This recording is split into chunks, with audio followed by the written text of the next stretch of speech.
But obviously, abortion is a deeply traumatic experience, because if we know that it's a human being, and we know that eternity is written on the heart of man, and God's rain falls on the just and the unjust, and even those who hate God and are defying him their whole lives have that still small voice, or what we call a conscience, that says something is going wrong here, something is wrong about this, then if we know that, the natural progression, the natural next step in that process would be you will be traumatized by an abortion, because you're trying to defy reality. You're trying to convince yourself that the child is just property, that it's just a blob of tissue, when it's clearly not.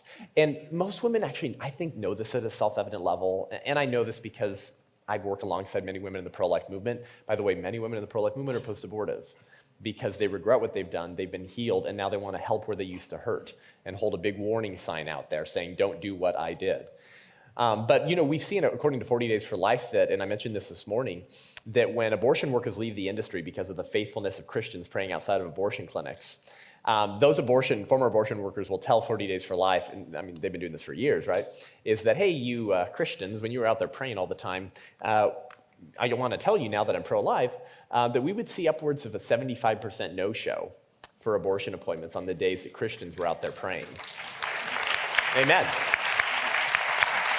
And we're going to get to more later about how you can get involved in that fight. But my point is this: what does that tell you? It tells you that eternity is written on the heart of man. Mm-hmm. Because even a man or a woman who is at such a low point in their life, mm-hmm. and how do we know that? Because they've rationalized in their mind. They've actually rationalized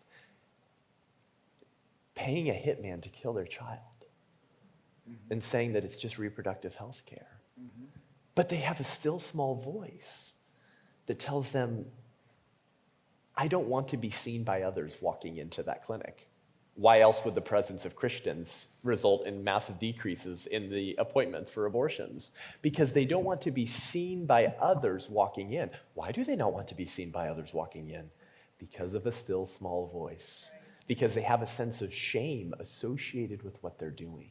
Eternity is written on the heart of man. Yeah. So yes, it is entirely natural that a woman would experience repercussions physically, emotionally, psychologically from her abortion. I'm not going to get into all the statistics of the increased likelihood of this and this and that. It's just common sense that this is going to ruin your life in a horrific way.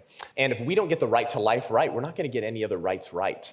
When a country murders its own children and innocent human beings, they're not going to get anything else right. If your moral compass is so skewed that you can call tearing the limbs off of a baby reproductive justice, I don't trust you to protect any other of my other natural liberties. So yes, we need to contend in the political sphere, but listen, brothers and sisters, we're not going to wait for the politics to save lives, because these children are savable now. I just told you the numbers of people who don't show up for abortions when Christians are outside. Okay.